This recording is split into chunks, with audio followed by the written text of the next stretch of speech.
Welcome, dear viewers. For more thrilling and exclusive stories every week, become a member. Now sit back, relax, and enjoy your coffee. When I descended to the Mariana Trench in my research submersible to investigate the unexplained energy readings that had been detected 36,000 feet below the surface, I expected to find volcanic activity or unusual mineral deposits, not the massive crystalline structure that pulsed with its own alien light in the crushing darkness of Earth's deepest abyss. The geometric formation stretched for miles across the ocean floor, its surfaces carved with symbols that seemed to move and shift when observed directly, and at its center gaped a portal so vast that my sonar equipment could not detect its boundaries, a tear in reality itself through which something ancient and terrible had already emerged. My deep-sea cameras captured images of the creature as it passed beneath my vessel, a being of impossible size and anatomy, its flesh translucent and flowing like living water, its countless eyes reflecting intelligence older than the continents themselves. And as I watched in horror, it began its ascent toward the surface world above, leaving behind a trail of bioluminescent fluid that spelled out coordinates in every major ocean on Earth where similar portals were beginning to open. But I'm getting ahead of myself. My name is Dr. James Kalowski, and 3 weeks ago I was just another marine biologist scraping together grant money at the Scripps Institution in La Jolla. My specialty was deep-sea bioluminescence, the kind of research that gets you invited to exactly 0 cocktail parties and makes your mother ask when you're getting a real job. The pay was shit, the hours were brutal, and my last relationship had ended when Amanda found my collection of preserved anglerfish deeply disturbing. Fair enough. The first anomaly showed up on NOAA's deep-sea monitoring arrays on October 3rd. Energy signatures unlike anything in our databases, radiating from a point so deep it made the Challenger Deep look like a kiddie pool. The readings were classified within hours, but Dr. Williamson at the Naval Research Lab owed me a favor from our Stanford days. One too many beers at the Monterey Bay Conference, and he let slip that whatever was down there was geometrically impossible. That phrase stuck with me, geometrically impossible. In nature, everything follows patterns, fractals, Fibonacci sequences, crystal lattices. But this thing, according to the preliminary scans, defied Euclidean space. It existed in dimensions that shouldn't accommodate physical matter. I should have minded my own damn business. Should have stuck to cataloguing deep-sea worms and writing papers nobody would read. Instead, I called in every favor I had to get access to the Nereid-class submersible. Cost the university their entire quarterly research budget, but they signed off after I mentioned potential military applications. The descent took 11 hours. At 20,000 feet, my comm systems started picking up interference. Not white noise, but something structured. Almost like music, if music could be felt in your bones instead of heard. At 30,000 feet, the water itself began to change color, taking on an opalescent quality that made my depth gauges spin wildly. And then I saw it. The light rose from the abyss like a malignant star. The Nereid's hull groaned as I descended those final 1,000 feet. Titanium alloy, rated for pressures that would crush a human body in milliseconds, yet the damn thing sounded like it was coming apart. The coffee in my thermos had gone cold hours ago, but I kept sipping it anyway. Some habits die hard when you're alone in a metal coffin 7 miles underwater. Nereid, this is topside. You're approaching maximum operational depth. Recommend you level off and begin lateral survey. The voice belonged to Tommy Rakowski, my surface coordinator. Good kid. Fresh out of MIT with a degree in marine engineering and the unfortunate belief that protocols actually meant something down here. Copy topside, beginning approach to target coordinates. I killed the descent thrusters and engaged the lateral motors. The submersible's cramped cabin felt even smaller now that I'd stopped moving downward. Behind me, banks of monitoring equipment hummed with electronic life. Sonar arrays, spectrometers, high-definition cameras, and the experimental quantum field detector that had cost more than my house. The irony wasn't lost on me. Here I was, surrounded by millions of dollars worth of cutting-edge technology, hunting for something that supposedly couldn't exist according to the laws of physics. The quantum detector had been Williamson's idea. If it's bending space-time, he'd said, we'll know about it. The thing looked like a metal briefcase covered in blinking lights, and according to the manual, it could detect gravitational anomalies down to the nanometer. Right now, it was going absolutely fucking apeshit. Nereid, we're reading some unusual telemetry from your quantum array. You getting anything down there? I glanced at the readout. The numbers were cycling so fast they blurred together, but the general trend was clear. Space-time was doing things it shouldn't. Yeah, Tommy, I'm seeing it too. Whatever's down here, it's big. Through the porthole, that strange light grew brighter. Not the harsh white of my floods, but something softer, more organic. It reminded me of the bioluminescent displays I'd seen in deep-sea jellyfish, except magnified 1,000-fold. The water itself seemed to be glowing, as if every molecule had been charged with some unknown energy. Jesus, Kalowski, you're picking up massive sonar returns. How big is this thing? I checked the display. The sonar was painting a target so large it filled the entire screen. Tommy, according to this, the object is roughly 12 miles in diameter. That can't be right. Run it again. I cycled the sonar array. Same result. Whatever lay ahead of me was continental in scale, yet somehow hidden in an ocean trench that shouldn't be able to accommodate anything larger than a city block. The math simply didn't work. Topside, I'm going to need you to run a systems diagnostic. These readings are impossible. Static answered me. Then Tommy's voice, distorted and strangely echoing. Nereid, can you repeat, getting interference? The interference started as a low hum, barely perceptible through the hull. But as I drew closer to the light source, it grew stronger, more complex, almost like music, harmonics that seemed to resonate in my chest cavity, making my ribs vibrate in ways that felt disturbingly intimate. I tried the radio again. Topside, do you copy? Copy experiencing technical difficulties. Recommend abort. The transmission cut to white noise. I was on my own now, 7 miles down in the deepest part of the ocean, approaching something that defied every scientific principle I'd ever learned. The smart move would be to turn around, surface, and pretend this never happened. Instead, I pushed forward. The first camera malfunction happened at 35,847 feet. The starboard external feed suddenly inverted, showing me an image of the Nereid from the outside, as if something were watching me approach. I cycled through the other cameras, but they all showed the same impossible perspective. My own submersible viewed from angles that couldn't exist. What the hell? I killed the external feeds and relied on direct visual through the porthole. The light was close now, maybe a quarter-mile ahead. As I watched, it began to pulse in a rhythm that matched my heartbeat. Not approximately, exactly. As if whatever was generating that glow could somehow sense my biological processes through 40 inches of titanium and 7 miles of crushing water. The quantum detector's alarm chimed softly. A new readout appeared on its display. Dimensional variance detected. Recommend immediate withdrawal. But I couldn't withdraw, not when I was this close to the discovery of the century. Through the porthole, shapes began to resolve in the alien light. Geometric forms that hurt to contemplate directly, arranged in patterns that seemed to shift and flow when I wasn't looking straight at them. And at the center of it all, something that made my depth gauges spin wildly, a perfectly circular opening in the ocean floor, so black it seemed to absorb light itself. The portal from my nightmares, the one I wouldn't fully understand until much later after the coordinates had been decoded and the other sites discovered. The Nereid's hull groaned again, but this time it wasn't from pressure. Something was pulling me forward. The pull wasn't mechanical, no tractor beam or magnetic field that my instruments could detect.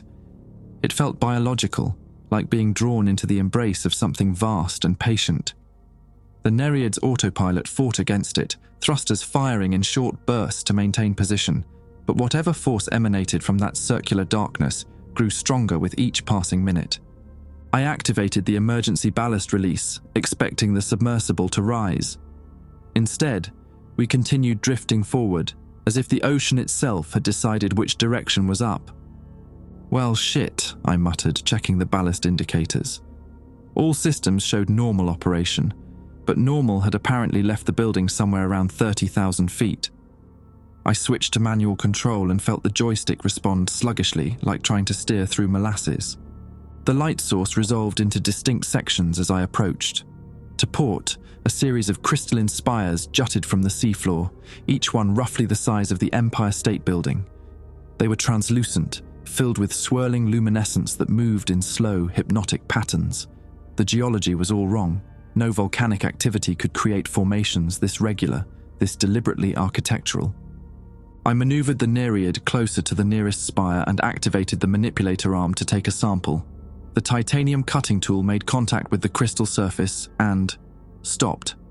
Not jammed, not broken, simply refused to penetrate.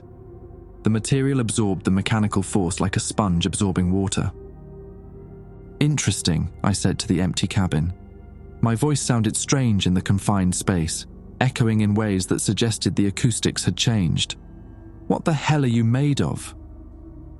I deployed the spectrometer array and aimed it at the crystal. The readings that came back made no sense. The material exhibited properties of both crystalline minerals and organic compounds, with a molecular structure that seemed to exist in a constant state of flux. Carbon-based, but arranged in geometric patterns that violated basic chemistry. The second location drew my attention as the Nereid continued its inexorable drift. A field of metallic debris scattered across the seafloor, pieces ranging from tiny fragments to massive sections that looked disturbingly familiar. I enhanced the external cameras and felt my stomach drop. Submarine hulls, dozens of them from different eras and nations. A German U-boat from the Second World War sat partially buried next to what looked like a Soviet nuclear submarine from the 1960s. Closer to the portal, more recent vessels. A Japanese research submersible I recognized from maritime accident reports. A commercial deep-sea mining platform that had vanished 3 years ago off the coast of Papua New Guinea. All of them showed the same type of damage. Not crushed by pressure or torn apart by explosions, but somehow opened. As if their hulls had simply decided to peel back like flower petals, revealing empty interiors where crew compartments should have been. I guided the Nereid between the wrecks, playing my floods across each hull. No bodies, no skeletons. The submarines looked like they'd been carefully hollowed out by something with infinite patience and surgical precision. "Tommy, if you can hear this, I'm documenting what appears to be a ship graveyard on the ocean floor. Multiple vessels from different time periods, all showing signs of, I don't know what to call it, systematic evacuation." Static answered me, but underneath the white noise, I caught fragments of something else. Voices speaking in languages I didn't recognize, overlapping transmissions that seemed to be coming from multiple time periods simultaneously. A German accent reporting submarine positions in the North Atlantic, Japanese coordinates from the Pacific Theater, Russian technical jargon about reactor status. The voices of the dead, still broadcasting from whatever lay beyond that circular darkness. The third discovery waited at the edge of the portal itself. A modern facility, clearly artificial, built into the seafloor with the kind of precision that screamed military black project. The structure was massive, easily the size of an aircraft carrier, but partially integrated into the natural rock formations, as if it had been there for decades. I maneuvered closer and read the identification markings on the hull. Atlantis Deep Sea Research Facility, Department of Defense, authorized personnel only. Project Atlantis. The name meant nothing to me, but the implications were staggering. How long had the government known about this place? How many billions of taxpayer dollars had been sunk into building a research station in the deepest part of the ocean, 7 miles from any possible rescue? The facility showed signs of recent activity, docking ports designed for submersibles like mine, external cameras that tracked my movement, and status lights that still blinked in regular patterns. Whatever had happened here, it hadn't been abandoned. It had been evacuated in a hurry. I found the personnel airlock and docked with the facility. The mechanical systems engaged automatically, drawing the Nereid into a pressurized bay that shouldn't have been able to exist at this depth. As the outer doors sealed behind me, I realized I'd just committed to exploring whatever lay inside this underwater monument to human hubris. The facility's computer systems activated as soon as I made the connection.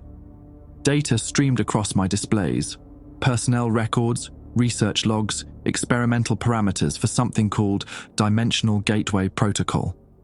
The timestamps showed the last entries were made 6 weeks ago, right around the time those first energy readings had appeared on NOAA's sensors. Dr. Mitchell Thorne, Project Director, Dr. Angela Vasquez, Quantum Physics, Dr. Robert Kim, Marine Biology. A team of 37 researchers and technicians, all working on something that had required the most advanced deep-sea facility ever constructed. And according to the final log entries, they'd succeeded. The breakthrough had come in September. After 2 years of failed experiments, they'd finally managed to create a stable gateway to somewhere else. The research notes were heavily redacted, but the general picture emerged. They'd found a way to punch holes in reality itself, creating portals that connected distant points in space and time. The last video log showed Dr. Thorne's face, haggard with exhaustion and barely contained terror. "Day 43 of the Dimensional Gateway Protocol," he said, glancing nervously off camera. "We've lost contact with the surface for the past week. The portal has achieved unprecedented stability, but we're detecting massive energy signatures on the other side. Something is trying to come through." The recording cut to static, then resumed showing an empty research bay. In the background, alarms were sounding, and emergency lights painted everything in hellish red. The timestamp showed October 2nd, 1 day before the first energy readings appeared on NOAA's sensors. My radio crackled to life. "Nerid, this is Topside. James, can you hear me?" Tommy's voice, but something was wrong with it. The inflection was too precise, the pronunciation too careful, as if someone were reading from a script while trying to imitate human speech patterns.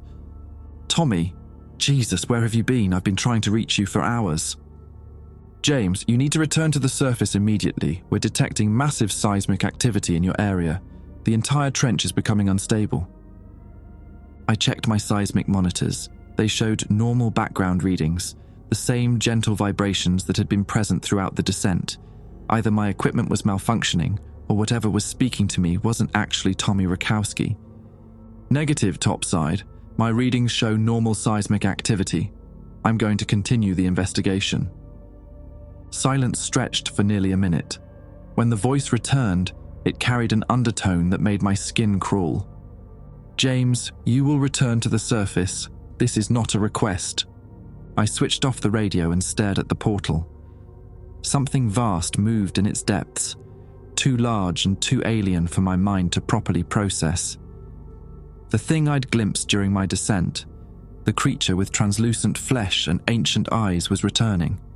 And this time, it wasn't alone. The silence inside the Atlantis facility felt different from the quiet of the deep ocean. Outside, you had the vast emptiness of water and darkness, oppressive but natural.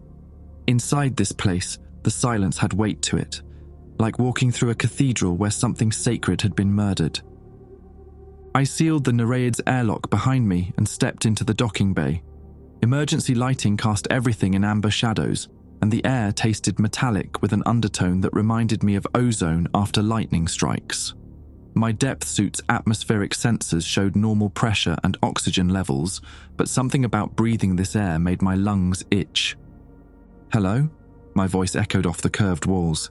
"Is anyone here?" The facility's layout followed standard deep-sea station design, central hub with radiating corridors leading to specialized modules, living quarters, laboratory sections, command center, and at the far end, what the schematic labeled as gateway operations.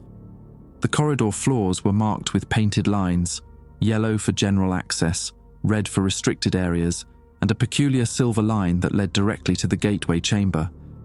I followed the yellow line toward the living quarters, hoping to find survivors or at least more complete records of what had happened here. The first few rooms were empty, but showed signs of hasty evacuation. Personal belongings scattered on bunks, meals left half-finished in the cafeteria, coffee cups still sitting on desks with brown rings staining their bottoms. In the third hab module, I found Dr. Robert Kim. He was sitting at his desk, back turned to the door, apparently absorbed in reviewing data on his terminal. Still alive, still working. Relief flooded through me as I approached. "Dr. Kim, my name is James Kalowski, marine biologist from Scripps. I came down to investigate the energy readings from... I put my hand on his shoulder to get his attention, and he turned around.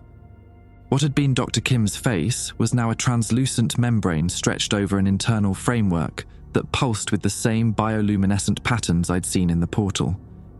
His eyes had been replaced by dark wells that reflected my own face back at me in impossible geometric configurations. When he opened his mouth to speak, I could see straight through to the back of his skull. "Dr. Kalowski," he said in a voice like water flowing over gravel. "We've been expecting you." I stumbled backward, my hand automatically reaching for the emergency seal on my depth suit. Kim, or what used to be Kim, stood up with movements that were too fluid, too boneless. His joints bent in directions that human anatomy shouldn't allow. "Don't be alarmed," he continued, tilting his head to an angle that would have snapped a normal person's neck. "The integration process is painless. You'll understand everything once the transition is complete." I turned and ran. Behind me, Kim's laughter echoed through the corridors, not malicious, but genuinely amused, like a parent watching a child discover something obvious for the first time. That sound followed me as I sprinted toward the command center, my boots clanging against the metal decking. The command center was a circular room dominated by a bank of monitors showing various sections of the facility. Most of the screens displayed normal operational data, but 3 showed exterior views of the portal. What I saw there made me stop running and start praying to gods I'd never believed in. The circular opening had tripled in size since my arrival. Where before it had been maybe 200 meters across, now it stretched nearly a kilometer in diameter, and more of those translucent beings were emerging from its depths. Dozens of them, each one roughly the size of a blue whale but moving with the grace of jellyfish through water that should have crushed them instantly. But they weren't the worst part. The worst part was what they were carrying. Each creature held what looked like a human figure in some kind of protective membrane. The people inside were still alive. I could see them moving, gesturing, trying to communicate. As I watched, one of the beings approached the Atlantis facility and gently deposited its cargo in an external airlock. A few minutes later, Dr. Kim walked into the command center, followed by a man I recognized from the personnel files as Dr. Thorne. Both had undergone the same transformation: translucent skin, impossible anatomy, eyes like dark mirrors. "You're starting to understand," Thorne said, his voice carrying harmonics that made my ribs vibrate. "This isn't an invasion, Dr. Kalowski. It's an invitation." "An invitation to what?" I managed to ask, backing toward the exit. "To transcendence," Kim replied. "To see the universe as it really is, not filtered through the limitations of terrestrial biology. The beings you've encountered, they're explorers, like yourself. They've been traveling between dimensions for millennia, cataloging life forms, studying the various expressions of consciousness." I found my voice, though it came out as a croak. "What about the ships? The submarines?" "Specimens," Thorne said matter-of-factly. "Each crew provided valuable data about human adaptation to extreme environments. But you, Dr. Kalowski, you're special. You came here voluntarily, driven by curiosity rather than duty. That makes you an ideal candidate for integration." The facility's atmospheric systems shuddered, and I felt a change in air pressure that made my ears pop. On the monitors, I could see more of the beings approaching the station, each one carrying human figures in those protective membranes. But these weren't crew members from the Atlantis project. These were people in modern clothing, some still wearing diving gear from recreational underwater expeditions. "The portal network is expanding," Kim explained, noticing my horrified expression. "Within 48 hours, gateways will open in every major ocean on Earth. The collection process will be complete." Collection. They were talking about the systematic harvesting of human beings like we were specimens for some cosmic research project. And I had a sinking realization that my own reckless curiosity had somehow accelerated the timeline. "The quantum detector," I said. "It was signaling them, wasn't it? Telling them I was here." Thorne nodded approvingly. "Very good. Yes, your equipment sent out quite a distinctive signature. It helped them locate this specific dimensional interface much more quickly than anticipated." I thought about Tommy's voice on the radio, the careful pronunciation, the two perfect speech patterns. "You've already been to the surface, haven't you? You've taken my surface team."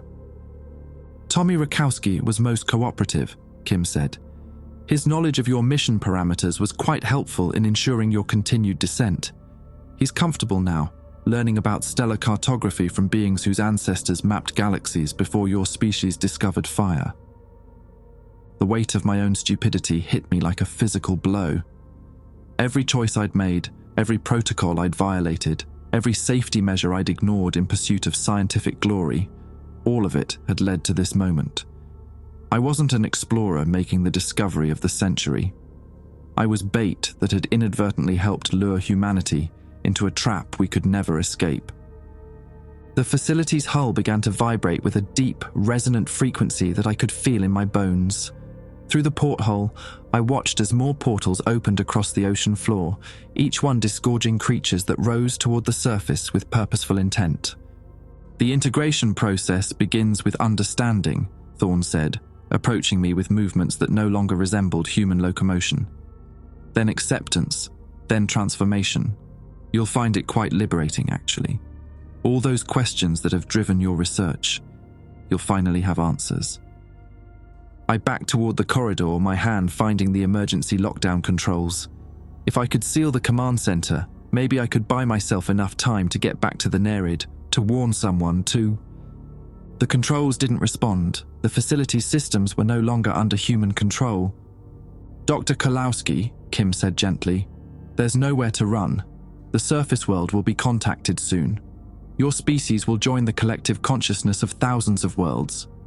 Think of it as the ultimate research project, one that will last until the heat death of the universe." I looked at the monitors one last time. The portals were everywhere now, scattered across the ocean floor like glowing wounds in reality itself. From each one, more beings emerged, carrying their human specimens toward processing centers that materialized from the darkness, as if they'd always been there, waiting. The transformation was spreading, not just to the captured humans, but to the ocean itself. The water around the facility had taken on that same opalescent quality I'd noticed during my descent, and I realized with growing horror that every molecule of seawater was being systematically altered, turned into a medium that could support both terrestrial and extra-dimensional life.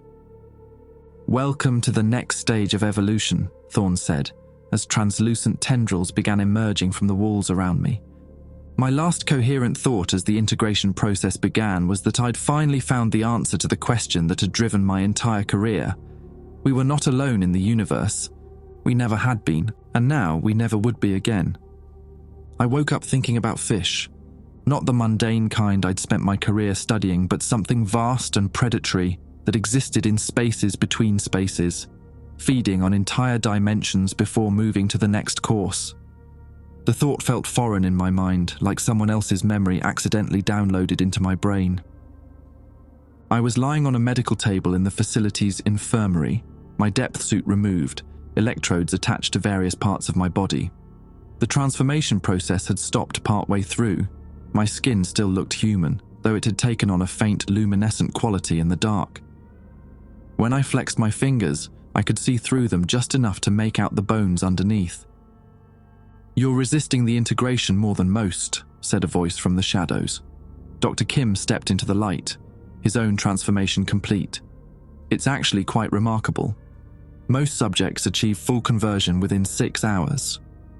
I tried to sit up and discovered I could move freely, no restraints, no locked doors. Whatever they'd done to me had altered my physiology enough that escape was apparently no longer a concern. "How long was I out?" 18 hours, Kim replied. "We've been monitoring your neural activity. The partial integration is giving you access to expanded perspectives. You're seeing fragments of what we see now." He was right. I could sense the facility around me in ways that had nothing to do with my normal senses.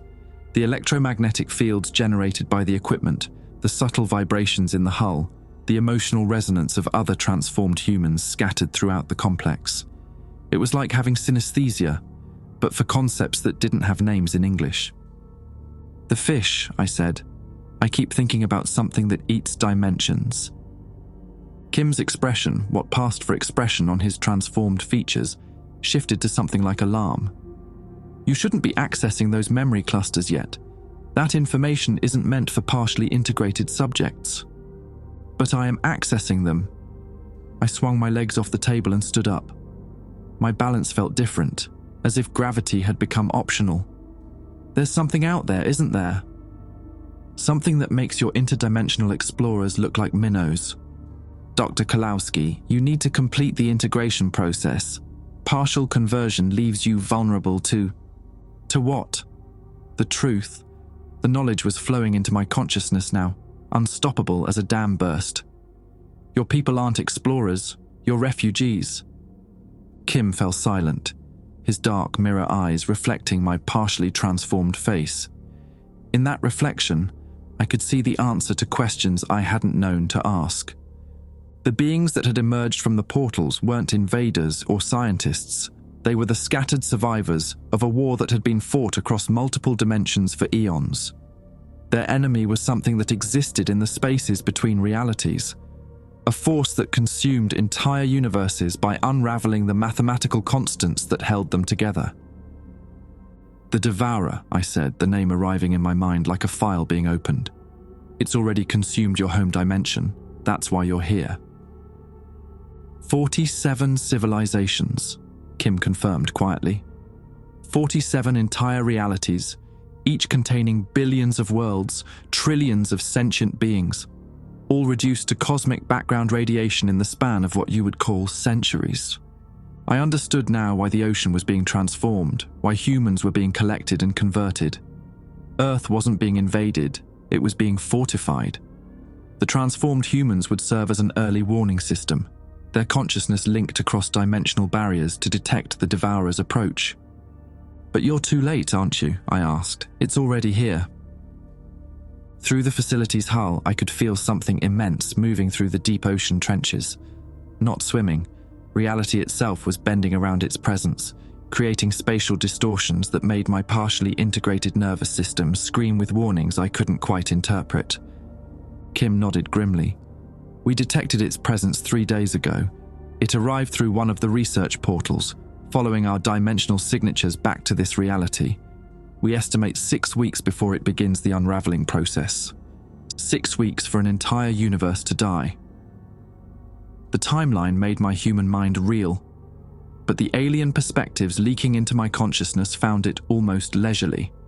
The Devourer usually worked faster. "Why are you telling me this?" I asked. "If I'm not fully integrated, if I'm vulnerable to whatever—" "Because," Kim interrupted, "your partial conversion might be the key to stopping it." He led me through the facility's corridors to a section I hadn't seen before, a massive chamber lined with what looked like organic computing systems. Tendrils of living circuitry pulsed with data flows that my enhanced perception could almost read. At the center of the room stood a device that hurt to look at directly, a 3-dimensional representation of folded space-time that existed in at least 7 dimensions simultaneously. "The dimensional anchor," Kim explained. "It's what allows us to maintain stable portals across multiple realities, but it can be reconfigured to serve another purpose."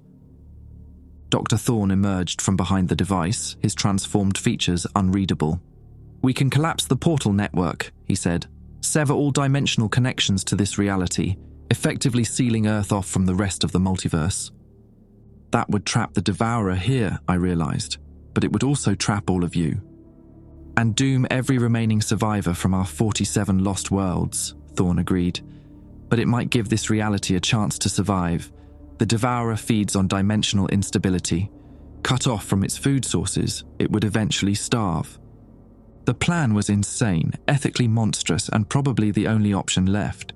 Sacrifice the refugee populations to save a universe they'd never been part of. But there was a problem. "You can't operate the anchor," I said, the knowledge downloading itself into my consciousness. "Full integration makes you part of the dimensional network. You'd be destroyed along with the connections." "Correct," Kim said. "But a partially integrated subject, someone with access to our technology but still anchored to this reality, could potentially survive the process. They were asking me to commit xenocide, to murder refugees who had already watched their entire civilization die, all to save a species that had never known they existed. The weight of the decision made my knees buckle. "There's something else," Thorne said quietly. "The quantum detector you brought with you. It's been broadcasting continuously since your arrival. Every scan you've run, every measurement you've taken, has been transmitting data directly to the devourer. Your equipment is how it tracked us to this dimension." The irony was perfect. My scientific curiosity hadn't just doomed humanity, it had doomed an entire universe. The tools I'd used to understand the cosmos had become the weapons that would destroy it. "How long do we have?" I asked. "Based on the detection signatures, the devourer will begin its approach to Earth's dimensional coordinates in 72 hours, Kim replied. "Once it reaches the planet's gravity well, the unraveling process becomes irreversible. 72 hours to master technology that had taken 2 species centuries to develop. 72 hours to decide whether to save my own reality at the cost of exterminating the only other survivors in the multiverse. 72 hours before everything I'd ever known ceased to exist on a quantum level." I looked at the dimensional anchor, its impossible geometry making my eyes water. The device was beautiful in its complexity, a testament to the ingenuity of beings who had fought a hopeless war across multiple realities just to buy time for others to escape.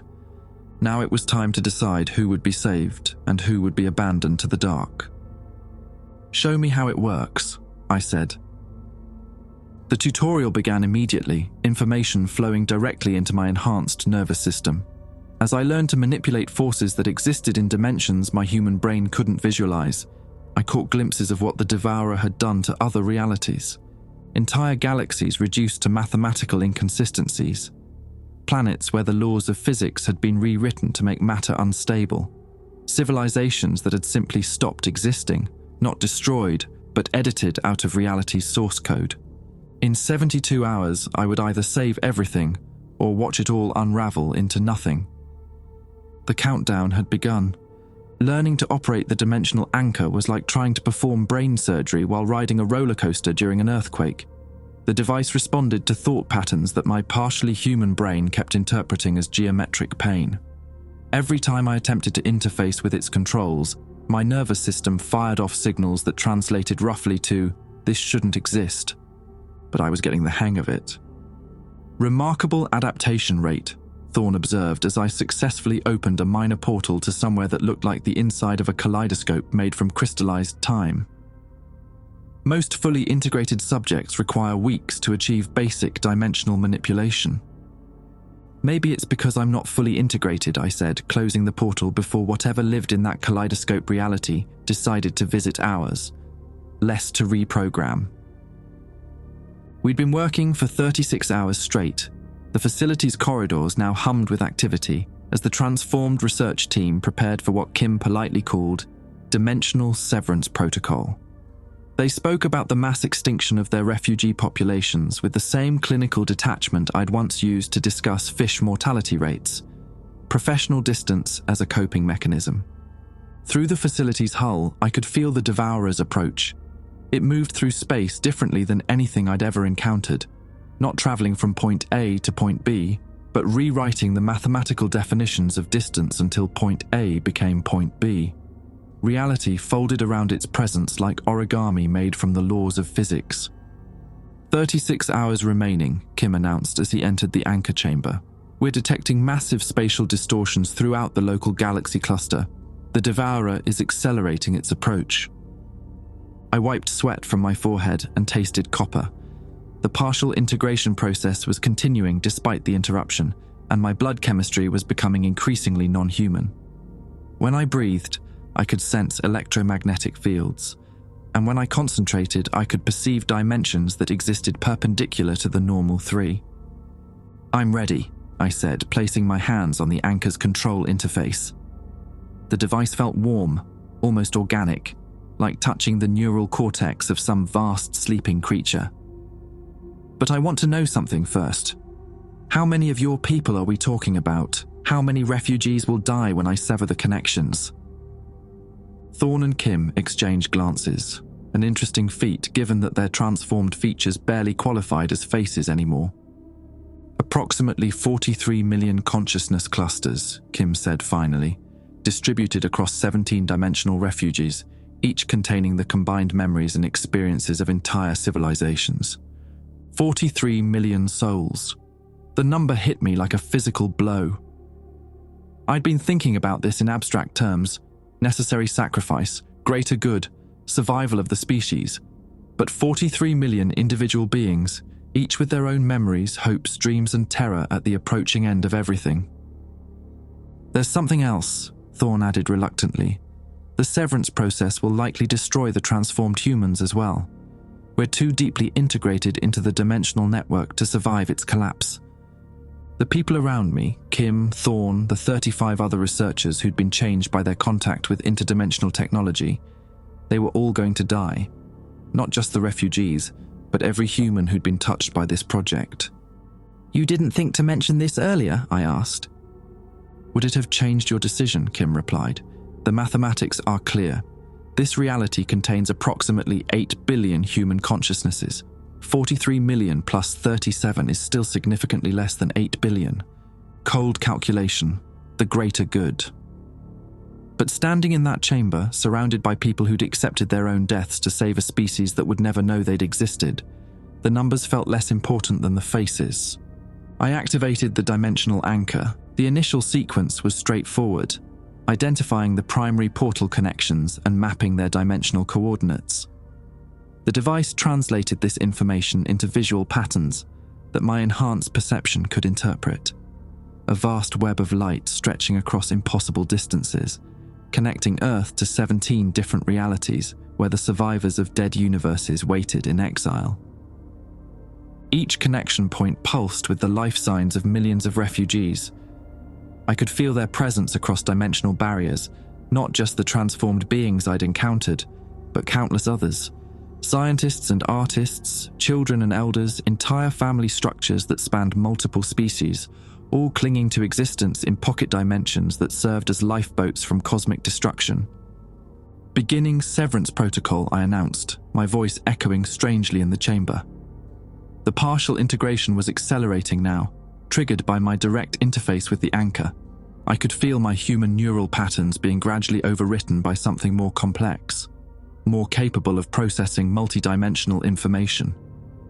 The first portal closed with a sensation like tearing silk. Through the dimensional link, I felt the death of approximately 2 million consciousness clusters as their refuge collapsed.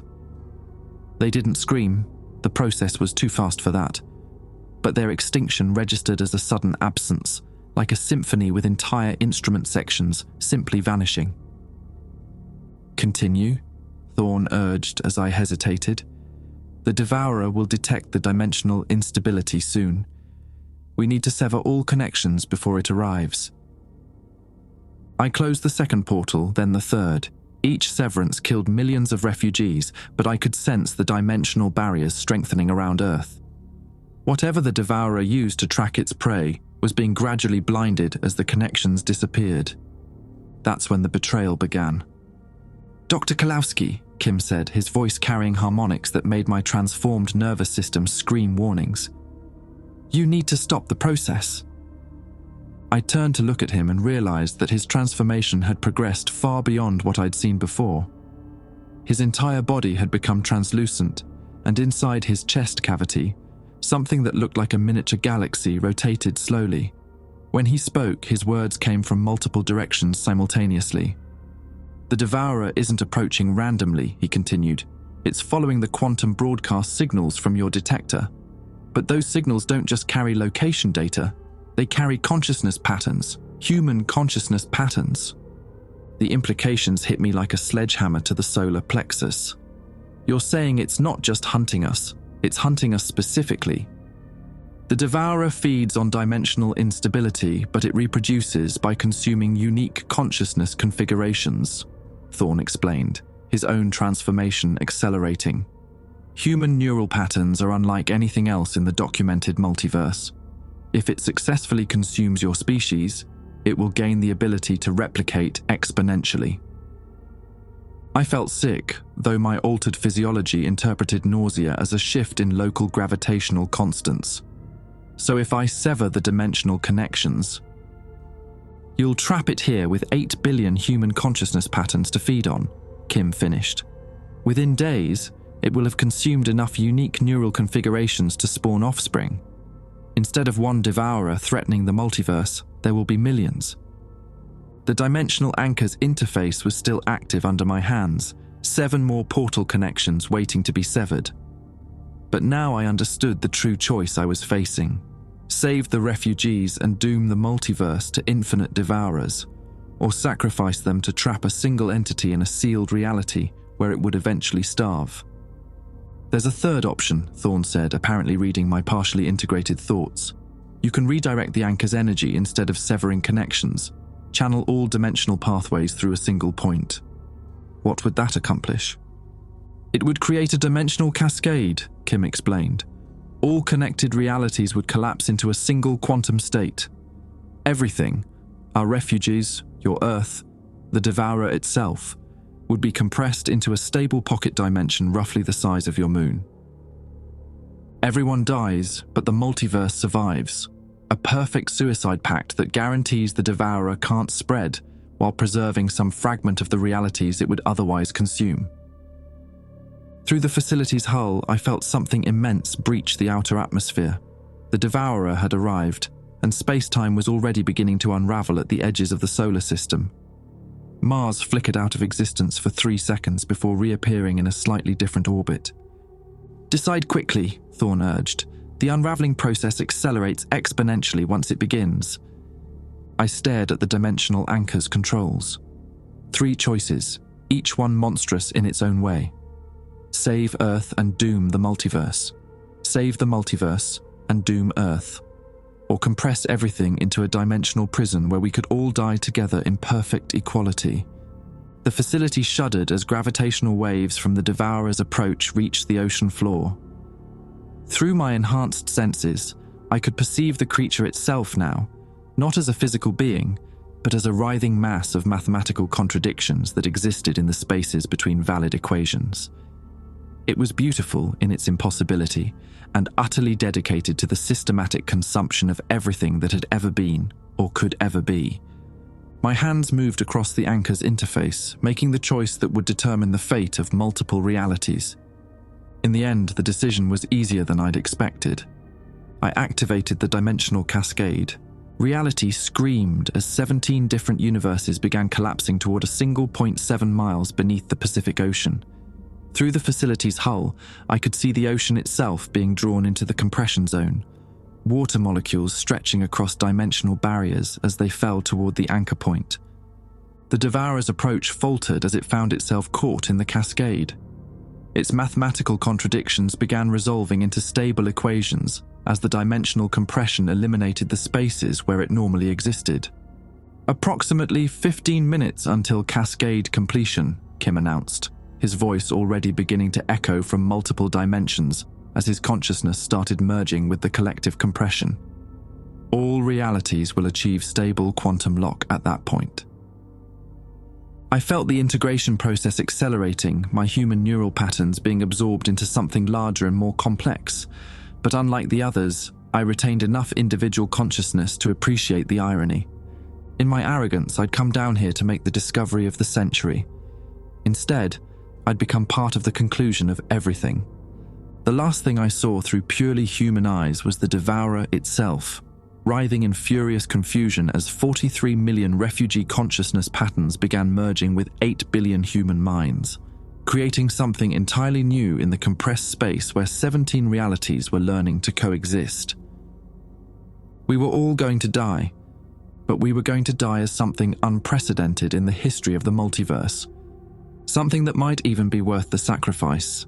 The compression felt like drowning in reverse. Instead of water filling my lungs, my consciousness was being pulled out of my body and scattered across 17 converging realities. I could feel my memories mixing with those of beings I'd never met.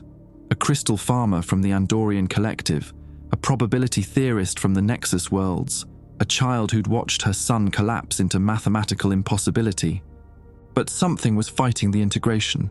In the quiet spaces between dimensional folds, where the cascade's roar became a whisper, I found myself remembering my father, Dr. Michael Kalowski, oceanographer, who died in a diving accident when I was 12.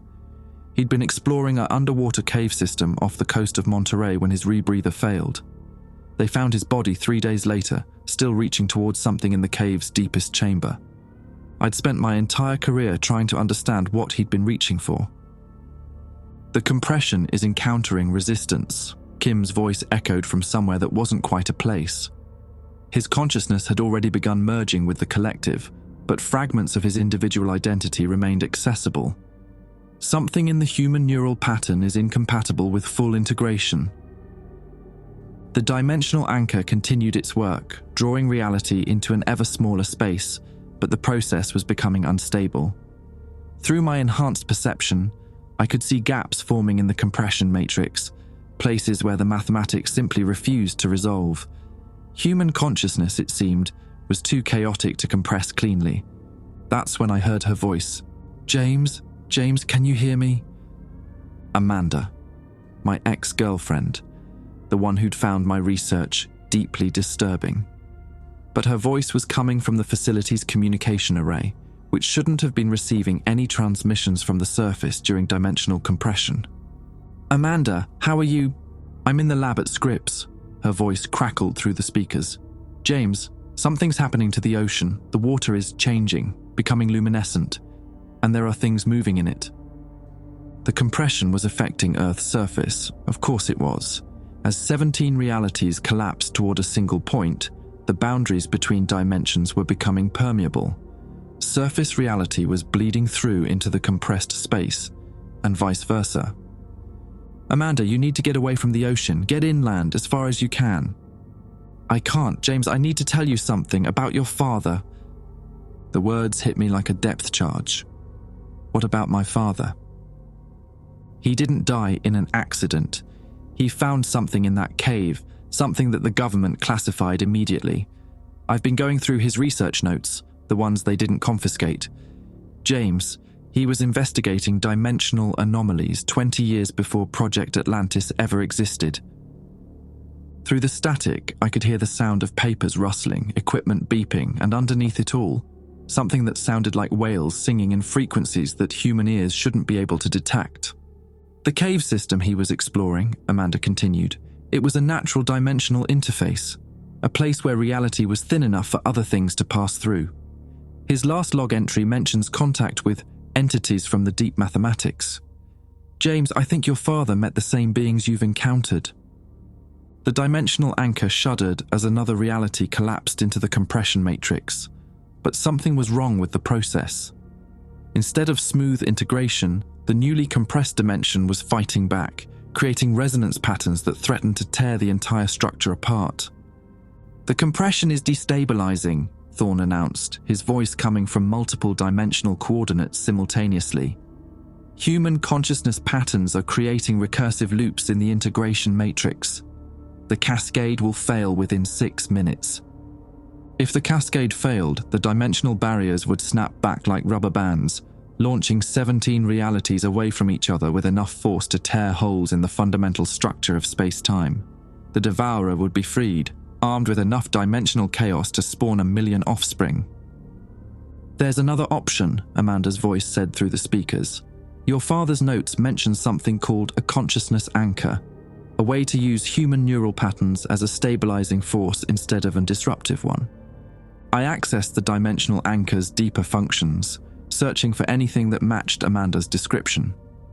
Deep in the device's organic computing core, I found it. A protocol designed to use individual consciousness as a template for dimensional stability, but it required a willing sacrifice. Someone had to serve as the anchor point around which all 17 realities would be permanently structured. The consciousness anchor requires complete ego dissolution, Kim explained as I accessed the relevant data streams. The subject's individual identity becomes the foundational matrix for the compressed dimension. They exist everywhere and nowhere simultaneously, maintaining stability through conscious will alone. I would have to die as James Kalowski and be reborn as the living foundation of a pocket universe.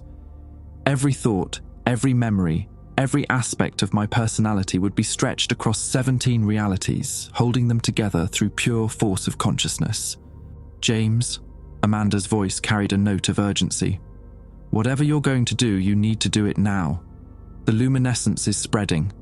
I can see it reaching the harbour, and there are shapes in the water that don't belong to any Earth species.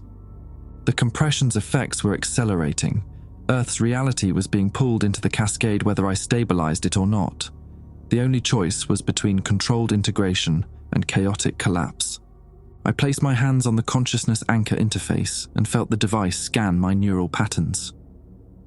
The process was invasive, reading not just my current thoughts, but every memory I'd ever formed, every dream I'd ever had, every fear that had driven me to seek answers in the deepest places on Earth. It found the core pattern it needed in my relationship with my father, the mixture of love, loss, and desperate curiosity that had shaped my entire life. That emotional resonance would serve as the template for dimensional stability, ensuring that the compressed reality maintained some echo of human experience. Initiating consciousness anchor protocol, I announced. Estimated time to completion, 4 minutes. The integration began immediately. My sense of individual identity started dissolving, spreading across dimensional barriers like ink dropped in water. I could feel my consciousness taking root in each of the 17 realities, becoming the gravitational center around which their compressed versions would orbit. But I retained enough individual awareness to understand what was happening to Amanda on the surface. The luminescent waters reaching scripts weren't just dimensional bleed-through. They were the transformed ocean from the compressed reality, carrying with it creatures that existed in the spaces between mathematics. "Amanda," I said through the facility's communication array, my voice already beginning to echo across multiple dimensions. "I need you to do something for me." "Anything, James." In my desk drawer, there's a photo of my father taken during his last expedition. Take it and get as far from the ocean as possible.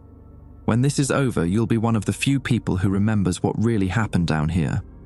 Through my expanding consciousness, I could feel the devourer's confusion as the dimensional compression stabilized around my neural patterns. It had expected chaos, mathematical contradictions it could exploit for reproduction. Instead, it found itself trapped in a reality structured around human emotional bonds, something utterly alien to its consumption-based existence. "The consciousness anchor is achieving stable integration," Thorne reported. "All 17 realities are locking into stable dimensional orbits around the anchor consciousness." I was becoming something unprecedented, a living universe with human memories at its core. Every star in the compressed reality would be sustained by my will to continue existing. Every intelligent being would share space defined by my understanding of love, loss, and scientific curiosity. The devourer would be trapped here with us, unable to consume a reality that was literally alive with human consciousness. It would spend eternity trying to eat something that was simultaneously prey and predator, food and hunter. "James?" Amanda's voice was fading as the dimensional barriers solidified around my expanding consciousness.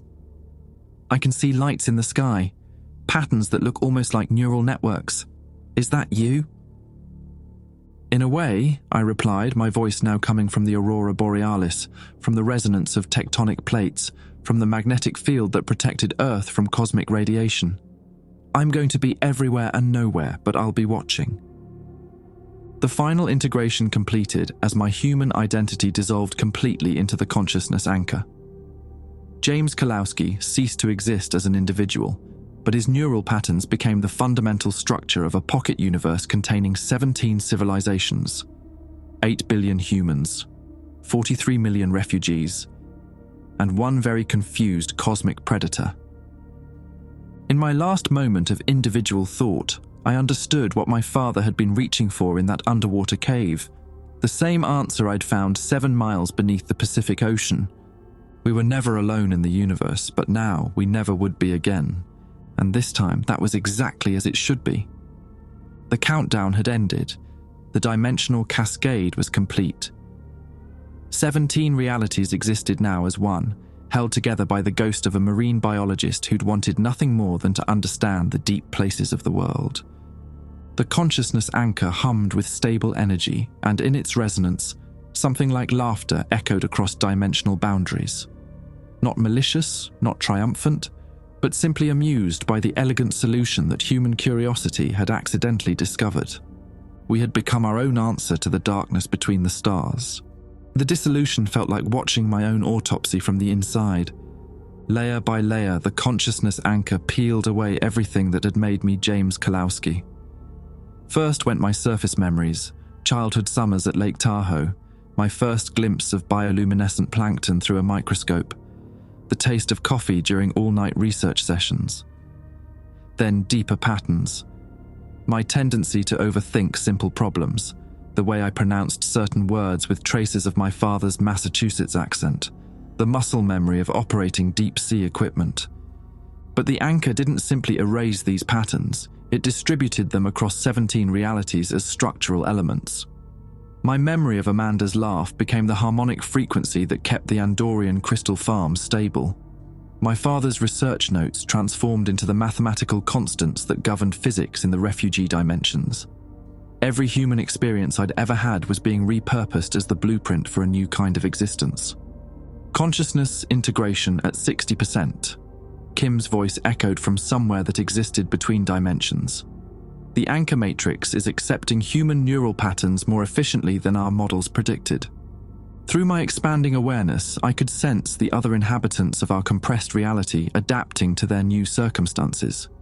The 43 million refugees were discovering that their pocket dimensions had become more stable, not less, held together by emotional connections rather than pure mathematics.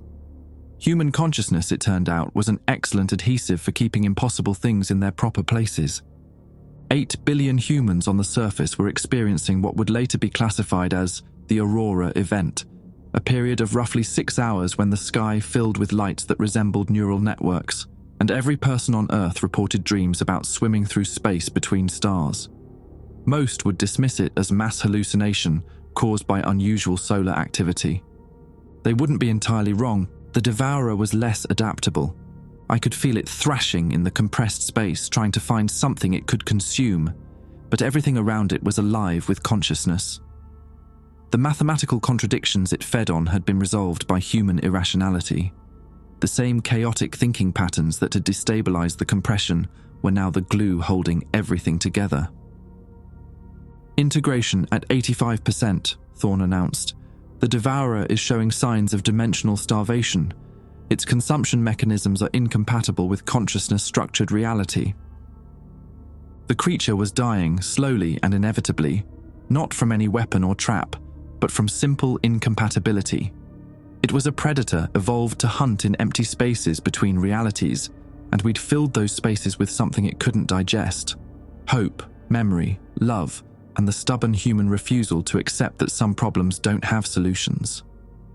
As my individual identity reached the final stages of dissolution, I found myself reviewing the chain of decisions that had led to this moment.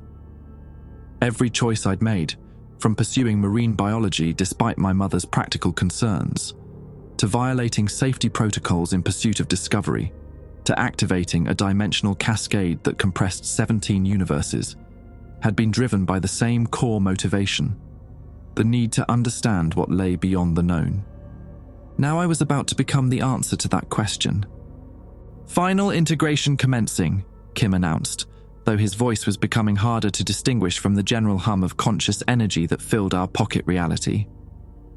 "Consciousness anchor achieving permanent stability in 3, 2, 1.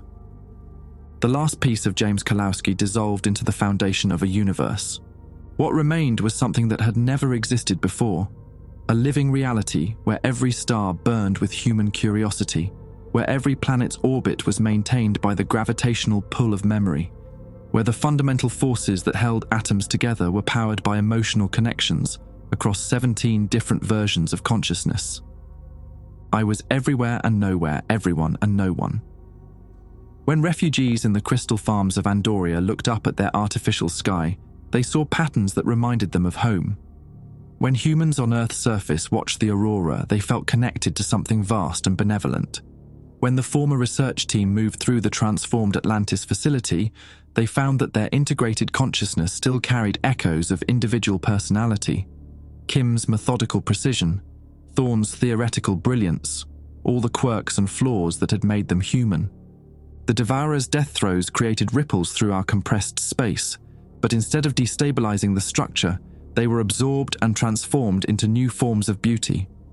Its final attempt at consumption became a network of bioluminescent streams that connected all 17 realities, carrying information and art and music between worlds that had never been able to communicate before. In its last moment of existence, the creature that had destroyed 47 universes inadvertently created the infrastructure for unprecedented cooperation between the survivors of its previous hunts. There was poetry in that, the kind my human mind would have appreciated. Amanda's voice reached me across dimensional barriers, transmitted through quantum entanglement between her neural patterns and my distributed consciousness. She was in Denver now, teaching marine biology at the university, showing her students photographs of deep-sea creatures that no longer technically existed in baseline reality. "I dream about you sometimes," she said during a lecture on bioluminescent communication. "Swimming between stars, holding galaxies together with your bare hands. It sounds crazy, but I think you're still out there somewhere, taking care of things we can't see." Her students assumed it was a metaphor. I could have told her the truth, could have manifested as aurora lights spelling out her name, or arranged for whale songs that carried mathematical proofs of my continued existence. But that would have violated the fundamental principle of the consciousness anchor: maintain stability through minimal interference with surface reality. The compressed universe was a delicate balance. 43 million refugees learning to coexist with 8 billion humans in a space the size of Luna, all held together by the distributed memories of a marine biologist who'd been too curious for his own good. Every intervention risked cascade failure, and cascade failure would free whatever fragments of the Devourer remained to wreak havoc on an unprotected multiverse. So I watched and listened and maintained the gentle gravitational pull that kept our pocket reality stable. When refugee children played games that involved impossible physics, I made sure their playgrounds remained structurally sound. When human astronauts reported strange readings from deep space instruments, I subtly adjusted cosmic background radiation to maintain the illusion of a normal universe. The hardest part was watching Amanda age. 20 years after the Mariana incident, she published a book about her experience. The Deep Light, a personal account of the Aurora event. It became a bestseller in the small community of people who believed that something significant had happened during those 6 hours when the sky filled with neural patterns. Most dismissed it as creative non-fiction. She never married, never stopped looking at the ocean with a mixture of longing and fear, never stopped believing that consciousness was more fundamental to reality than most physicists were willing to admit. 40 years after, she died peacefully in her sleep, and I felt her neural patterns join the foundation matrix of our compressed universe. Not as a consciousness anchor, that role was mine alone, but as another stabilizing element, another thread in the tapestry of memory and emotion that held everything together. For the first time since my transformation, I experienced something like happiness. 60 years after the incident, the last of the original Atlantis research team underwent final integration with the dimensional matrix. They had lived longer than normal humans, sustained by their connection to the compressed realities, but entropy eventually claimed even consciousness-anchored existence. Kim's final words, transmitted through quantum harmonics across all 17 dimensions, were, "Thank you for showing us that some infinities are larger than others." A century after, humans on Earth's surface had almost forgotten the Aurora event. It survived in academic papers, in Amanda's book, in the dreams of children who woke up knowing the names of stars that didn't exist in any astronomical catalogue. But for most people, it had become just another unexplained phenomenon in a universe full of unexplained phenomena. The refugees, however, remembered everything. In the crystal farms of Andoria, they told stories about the human consciousness that had saved them from the Devourer. In the probability gardens of the Nexus worlds, they calculated the odds that such a sacrifice would ever happen again and always arrived at the same answer. Precisely once, in exactly the way it had occurred. They understood, in ways that surface humans couldn't, that they were living inside the dreams of a dead marine biologist who had loved the ocean more than his own life. And sometimes, when the artificial tides in their pocket dimensions moved in patterns that spelled out words in languages none of them had ever learned, they whispered thank you to the darkness between their stars, knowing that somewhere in that darkness, something was listening. The consciousness anchor hummed with stable energy, holding 17 realities in perfect gravitational embrace. In the deepest trenches of an ocean that existed everywhere and nowhere at once, something that had once been James Kalowski smiled with currents that remembered the taste of coffee and the sound of whales singing lullabies to creatures that lived in spaces between mathematics. We were no longer alone in the universe. We were the universe. The children in Tokyo Bay started drawing them first. Strange spirals that looked like neural networks, sketched in crayon during art class with the focused intensity that only 6-year-olds possess. Their teachers assumed it was some kind of viral meme, kids copying each other's weird geometric doodles. But when marine biologist Dr. Kenji Nakamura saw his daughter's drawing taped to the refrigerator, he recognized the patterns immediately. They were identical to the bioluminescent displays he'd been documenting in deep-sea creatures for the past 3 years. "Miko," he asked his daughter over breakfast, "where did you learn to draw those spirals?" She looked up from her rice, confused by the question. "The whale man taught me." "What whale man?" "The one who lives in the deep water. He talks to me when I'm sleeping. He's very sad, but he's taking care of everyone." Nakamura's wife laughed it off as childhood imagination, but that night he called his colleague in Mumbai, who mentioned that local fishing communities had been reporting unusual whale song patterns, complex harmonics that seemed to carry mathematical information. The songs appeared to be spreading across the Pacific, island to island, as if some vast intelligence were using marine mammals as a communication network. 3 weeks later, the coral reefs started blooming. Not growing, blooming. Overnight, dead reef systems throughout the Pacific burst into colors that had never existed in nature. Tourists flocked to witness what marine conservationists were calling the resurrection event. The corals pulsed with synchronized patterns of light, creating displays visible from orbit. Nakamura's research team discovered that the bioluminescent sequences were mathematically precise. Each pulse corresponded to prime numbers, arranged in patterns that suggested conscious design. When they mapped the light displays across multiple reef systems, the combined pattern spelled out coordinates in the Mariana Trench, the same coordinates where Dr. James Kalowski had vanished 133 years earlier. "It's trying to tell us something," Nakamura explained to the emergency session of the International Oceanographic Council. "Every whale song, every coral bloom, every drawing that children make without knowing why, they're all connected to the same source." The investigation team that descended to those coordinates found nothing but empty ocean. The Atlantis facility had been gone for over a century, officially decommissioned and dismantled. But their instruments detected something impossible, a gravitational anomaly roughly the size of Earth's moon, existing in a space that registered as completely empty. "It's like there's an entire world here that we can't see," reported Dr. Sarah Kim, descendant of the original Project Atlantis researcher. "Our sensors are reading massive population centers, complex infrastructure, even what appears to be agricultural systems. But it's all displaced somehow, existing parallel to our reality." The children's drawings became more detailed over the following months.